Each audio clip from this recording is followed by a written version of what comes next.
What's up, guys? It's time for me to make my 2021 NBA Finals recap video.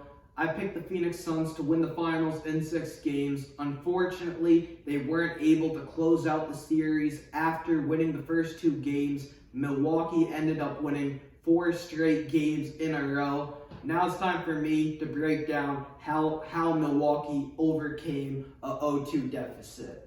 As I mentioned before, Phoenix had home court advantage. They ended up winning the first 2 home games.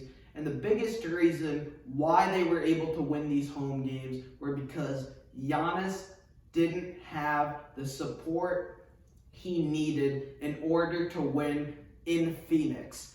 Jrue Holiday was held in check. Khris Middleton only had 11 points in Game 2. Once the series shifted back to Milwaukee, the big three started to play better. Giannis was sensational. He had a 41-point game. Khris Middleton and Jrue Holiday combined for 39 points. The big three overall as a unit were able to put up 80 points, and they were able to close Phoenix out in Game 3.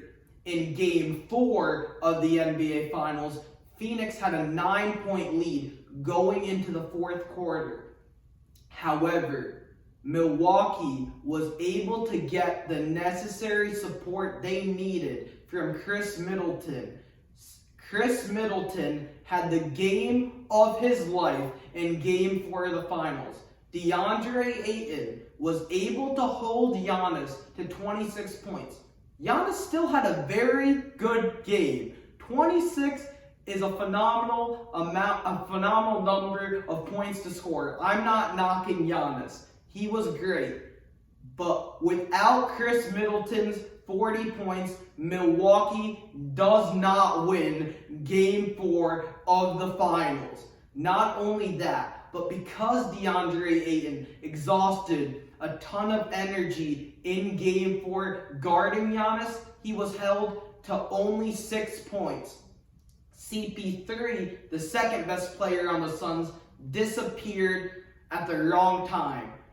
Throughout these playoffs, we talked about Chris Paul. We've handed him flowers all season long for what he's done with this unit. But in the biggest moment, he came up short. He only scored 10 points. In Game 5 of the Finals, Phoenix had a 16-point lead going into the 4th quarter, at the end of the 1st quarter. Milwaukee was able to take the lead going into halftime. Milwaukee also possessed a double-digit lead. They had a 14-point lead with 9 minutes to go in the 4th quarter. Phoenix ultimately was able to cut the lead down to 1. However, a critical turnover by Devin Booker changed the outcome of the finals. Jrue Holiday stripped him, took it back the other way, threw an alley-oop dunk to Giannis. CP3 fouled Giannis, which was a terrible mistake. Milwaukee was able to win Game 5 by 4 points. And finally, Game 6, the closeout game. Giannis Antetokounmpo would not be denied. He scored 50 points. He refused to lose. He put the team on his back. I have to give it to him.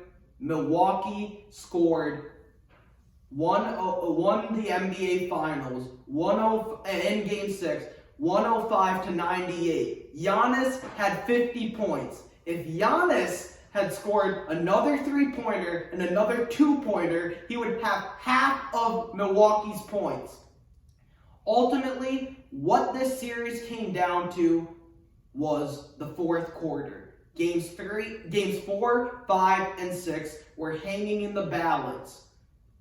Milwaukee ultimately beat Phoenix by 6 points in Game 4. They beat Phoenix in Game 5 by 4 points. And in Game 6, they beat them by 7 points. They had a 4-point lead in the final minute of Game 6.